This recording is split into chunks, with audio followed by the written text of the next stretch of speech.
Bapak Ibu saudara-saudara yang dikasihi Tuhan, selamat malam, shalom. Kiranya rahmat dan damai sejahtera Allah menyertai Bapak Ibu saudara sekalian. Bapak Ibu saudara-saudara, di malam hari ini saya bersyukur bisa kembali menyapa, menjumpai Bapak Ibu saudara-saudara melalui refleksi malam hari ini. Di era kita saat ini, bagaimana kemudian teknologi komunikasi begitu majunya sehingga informasi datang begitu deras dan mudah kita akses. Setiap kali berita-berita baru, kalau dulu kita membacanya, menerimanya melalui media koran, sekarang kita bisa langsung mendapatkannya, baik siaran langsung melalui media sosial ataupun kemudian video-video atau berita-berita tertentu oleh portal-portal tertentu yang memang menyajikan berita-berita terkini. Ini luar biasa. Kalau dulu kita harus menunda mungkin satu malam, satu hari untuk bisa mendapatkan berita terbaru, berita terhangat, sekarang dalam hitungan detik semua kita bisa dapatkan, dapat kita peroleh. Dan begitu mudahnya kita mengakses semuanya, sesuai dengan selera kita mau selancar kemana saja. Kita beberapa waktu yang lalu mendengar berita misalnya ada terjadi kecelakaan beruntun di tol, mengakibatkan banyak korban luka, juga ada yang korban jiwa.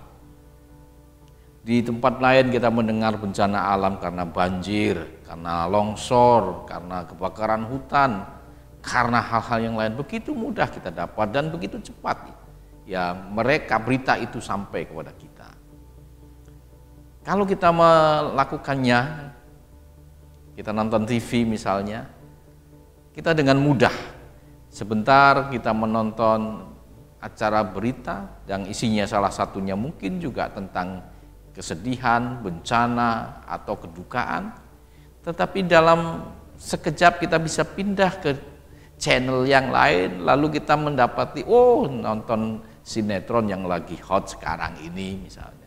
Atau kalau sudah membosankan kita bisa pindah lagi ke channel yang lain, channel yang menghibur seperti games dan lain-lain.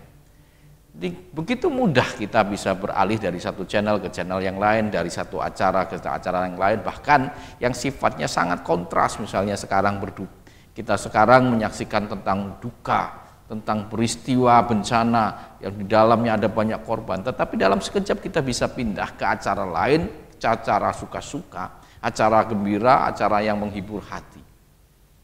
Dan begitu mudah kita beralih dari yang sedih ke yang suka-suka. Hal-hal seperti ini ternyata berdampak kepada kita. Biasanya ketika kita mengalami sesuatu ada yang namanya keterlibatan secara emosional masuk di situ. Dan keterlibatan emosional itu membuat kita didorong untuk melakukan sesuatu, minimal menyampaikan, mewujudkan rasa, bagaimana bela rasanya. Kalau itu kedukaan ya kita turut berduka. Kalau itu sebuah sukacita ya kita juga berturut bergembira gitu. Perasaan kita begitu mudah beralih dari yang sedih ke suka, suka yang sedih, sedih dan yang lainnya terus begitu. Mudah sekali. Dan itu telah membentuk kita menjadi orang yang saya kira kemudian lama-kelamaan semakin kehilangan kepekaan. Kepekaan untuk merasakan sesuatu, untuk menghayati sesuatu, untuk menilai sesuatu, bahkan sampai mendorong kita untuk action tertentu terkait dengan peristiwa itu. Kita dengan mudah sekarang ini misalnya itu tampil dalam kegiatan kita sehari-hari, ada berita duka, dengan mudah kita menyampaikan turut berduka cita. Ya, tapi turut berduka cita itu hanya di portal WA, ada di Facebook aja. Perasaan kita tidak masuk ke sana. Empati kita tidak sampai ke sana. Kita hanya mewujudkan suatu yang lazim dilakukan seorang dalam budaya kita ini. Kalau ada kedukaan, sampaikanlah rasa duka. Kalau ada sebuah kesuksesan, sampaikanlah pujian dan turut bersukacita. Tapi tidak menyertakan daripada perasaan kita, empati kita ke dalamnya. Seakan-akan hidup itu seperti komputer, yes no saja. Cukup ini atau klik ini cukup selesai. Itulah hidup kita sekarang ini di dunia teknologi informasi yang luar biasa. Semuanya telah mengubah kita, termasuk mengubah bagaimana sebenarnya kita sebagai manusia yang punya hati, punya rasa, punya empati, kemudian seakan-akan kemudian cukuplah rasa dan empati itu hanya sebatas saya tahu, saya berduka, selesai. Bagi manusia yang sebenarnya kita telah dikaruniai Tuhan dengan rasa, dengan hati, dengan akal budi, sebagai manusia yang bisa merasakan, bisa berbagi empati, simpati kepada yang lain, maka situasi seperti ini justru sebenarnya sudah mengikis kemanusiaan kita. Dan ini bagi kita mestinya layak untuk kita katakan, kita prihatin terhadap itu semua. Tuhan Yesus dalam pelayanannya di sepanjang pelayanan itu, saya angkat satu cerita misalnya di Lukas 7 ayat 11 sampai dengan 17. Di sana ketika Tuhan Yesus sedang berjalan sampai di sebuah pintu gerbang di kota Nain, ia melihat satu iring-iringan yang ternyata dalam iring-iringan itu adalah iring-iringan kedukaan. Seorang muda, anak tunggal dari seorang ibu yang janda sudah meninggal. Dan ketika Tuhan Yesus menyaksikan itu, ia jatuh dengan belas kasihan. Dan belas kasihan itu mendorong ia untuk datang menghiburkan sang ibu.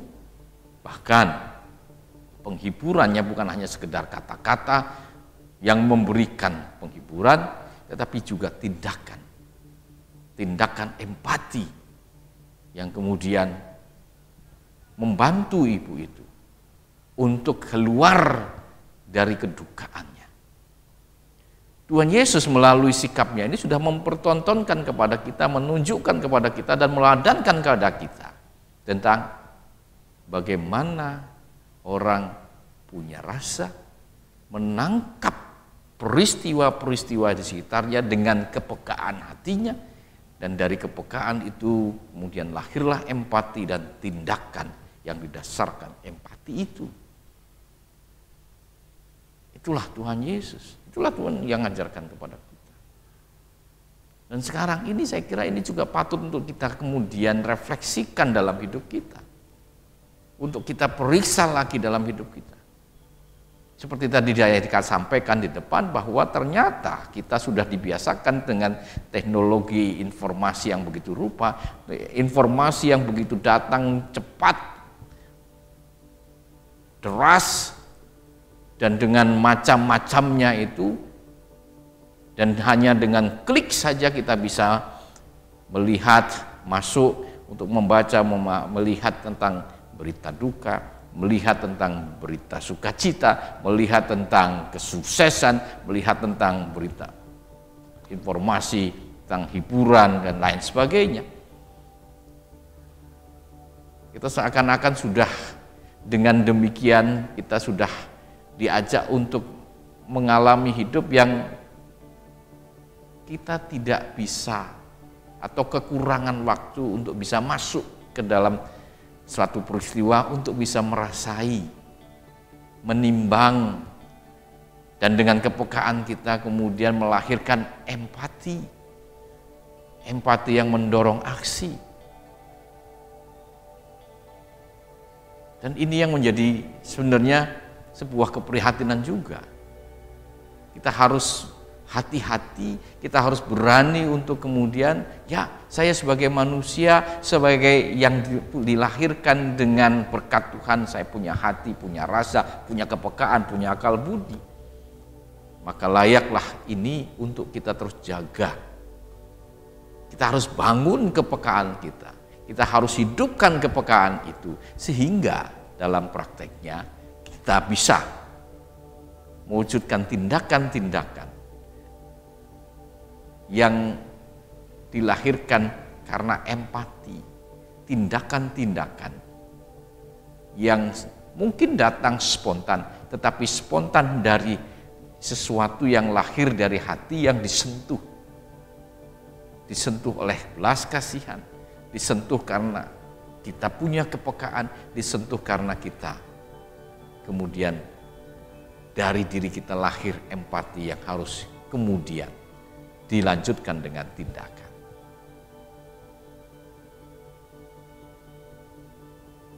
Di sekarang ini keprihatinan itu semakin nyata.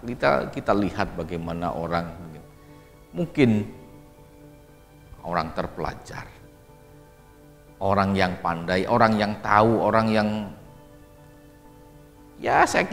orang yang punya pengetahuan lah tentang ini baik, tentang itu yang tidak baik. Tetapi seringkali justru daripadanya lahir sesuatu yang tidak baik. Kenapa? Karena kekurang peka. Contoh mudah sekali. Contohnya, saya pernah melihat bagaimana sebuah kendaraan yang cukup mewah berlalu depan saya. Tetapi sejurus kemudian dari sana lahir tindakan yang menurut saya tidak bijaksana, tidak peka. Masa dari mobil yang mewah tadi itu kemudian dibuang sampah, bekas plastik, bekas makanan, tisu, dibuang begitu saja, dilempar keluar dari jendela, berhambur di jalanan. Apakah mereka kurang pendidikan? Saya kira tidak. Apakah mereka tidak punya kesadaran? Mungkin ya. Tetapi yang lebih lagi adalah bahwa hatinya sudah tidak punya kepekaan lagi bahwa tindakannya itu tindakan yang tidak baik, tindakan yang sembrono, tindakan yang kemudian berdampak negatif pada banyak hal. Kita bisa membayangkan bagaimana ketika kemudian perasaan Bapak Ibu tukang sapu yang tiap hari membersihkan jalan dari sampah-sampah. Ketika dari dalam mobil itu lemparkan sampah plastik, lemparkan sampah tisu ke jalanan dan mereka harus bersihkan lagi dengan kerja keras mereka.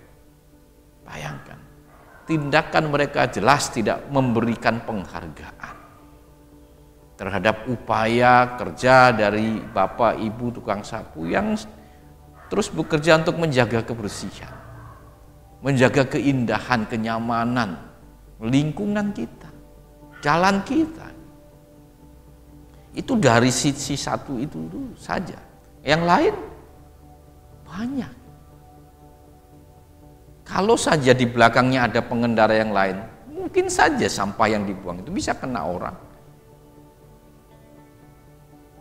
Dan kalau itu bisa ketika orang kemudian kehilangan konsentrasi gara-gara sampah, itu bisa saja terjadi kecelakaan. Dan kalau itu yang terjadi, bukankah orang lain dirugikan? Bukankah orang lain menjadi menderita? Kita kurang peka, orang itu kurang peka terhadap bahwa tindakannya ini banyak bisa berdampak buruk pada orang lain. Ini hanya dari satu contoh itu saja. Banyak lain yang kita bisa punya, kita bisa lihat, kita bisa dapati di mana-mana. Bagaimana orang-orang kurang peka, bahkan mungkin dikatakan tidak peka. Tindakannya lahir dengan sembrono. Karena apa? Karena tidak peka.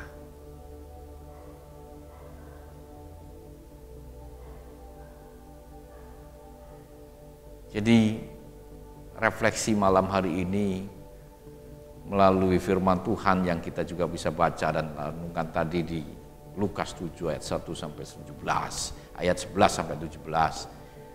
Kita belajar sebenarnya. Belajar untuk membangun kepekaan kita, membangun supaya kita bisa merasai banyak hal, entah di sebelah kita, di sekitar kita ada sesuatu yang menderita, kita pun seharusnya bisa merasai penderitaan itu. Bisa membayangkan bagaimana kalau kita sendiri yang merasai penderitaan itu. Apa yang kita perlukan, apa yang kita rindukan saat kita merasai penderitaan seperti itu. Dan apa yang layak untuk kemudian lahir sebagai tindakan empati dikala dalam suasana seperti itu. Mari kita bangun kepekaan kita.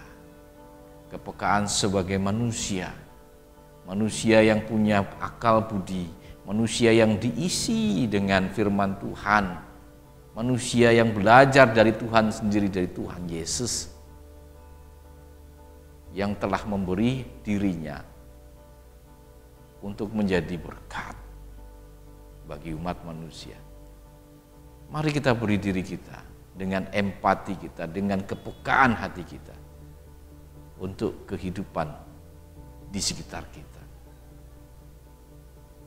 Mari dengan empati kita membangun kepekaan kita. Lahirkan empati dan lahirkan tindakan-tindakan penuh kasih yang mengangkat harkat dan martabat, tindakan penuh belas kasihan yang memberikan kekuatan dan penghiburan, tindakan kasih yang membuat kita layak untuk disebut sebagai sesama. Bangunlah kepekaan kita dan bangunkan kepekaan itu untuk menjadi seperti Kristus, manusia yang punya hati, manusia yang punya akal budi, manusia yang kemudian bisa melahirkan tindakan-tindakan manusiawi untuk sesamanya. Kiranya Tuhan memberkati kita semua, kiranya Tuhan menolong kita untuk melakukan apa yang telah kita peroleh sebagai hikmat dari firman Tuhan di dalam kehidupan keseharian kita. Kiranya Tuhan menolong dan memberkati kita semua. Kita berdoa. Tuhan Allah, sumber berkat dan rahmat, Engkaulah hikmat atas kehidupan kami. Engkaulah teladan yang layak untuk kami belajar daripadamu. Pada malam hari ini, melalui refleksi malam hari ini, kami diingatkan dan didorong untuk terus mengasah dan membangun kepekaan kami untuk bisa merasai berbagai fenomena yang terjadi di sekitar kami, untuk boleh mensikapi dengan empati dan melahirkan tindakan-tindakan nyata yang mengangkat harkat dan martabat, yang menyembuhkan dan memulihkan. Kiranya Tuhan memberkati dan menolong kami supaya kami bisa menjadi pelaku-pelaku firman yang sejati. Dalam Kristus Yesus kami berdoa. Amin. Demikianlah Bapak Ibu Saudara-saudara refleksi kita malam hari ini. Selamat malam. Tuhan menyertai dan memberkati Bapak Ibu dan saudara sekalian. Shalom.